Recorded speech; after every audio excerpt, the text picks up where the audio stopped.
RCF vous présente son calendrier de l'Avent sonore, Aventure de Noël. J-3 avant Noël, c'est le 22.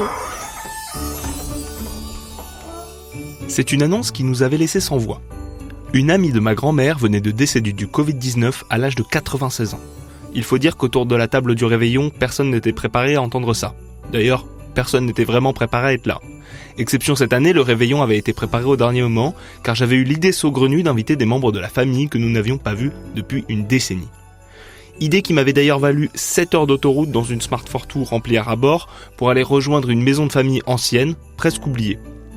Et c'était sans compter qu'à l'arrivée, dans le coin le plus perdu de l'Aveyron, il avait fallu bricoler toute la journée pour refaire fonctionner la tuyauterie capricieuse. Ce décès de dernière minute nous apparaissait donc comme une épreuve supplémentaire dans notre quête de réunion familiale. La fin des festivités s'annonçait compliquée. Si chacun voulait avoir une attention réconfortante pour ma grand-mère, la situation ne s'y prêtait pas tellement.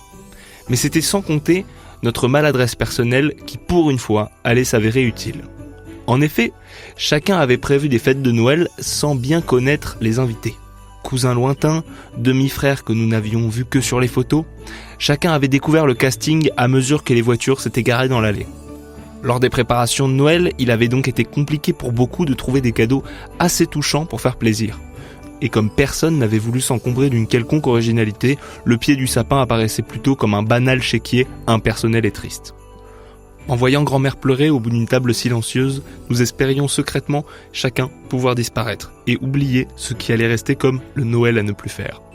Peu désireux de garder chacun les quelques centaines d'euros que nous avions reçus d'illustres inconnus, nous avons tous décidé subitement et unanimement de faire un geste pour les obsèques de cette femme. Du bouquet de fleurs à la pierre tombale, chacun d'entre nous a réinvesti son cadeau afin d'offrir un départ en beauté à cette femme dont nous ignorions tout. Et c'est en voyant le regard de ma grand-mère s'illuminer devant tant de compassion que je me suis rendu compte de notre plus beau cadeau.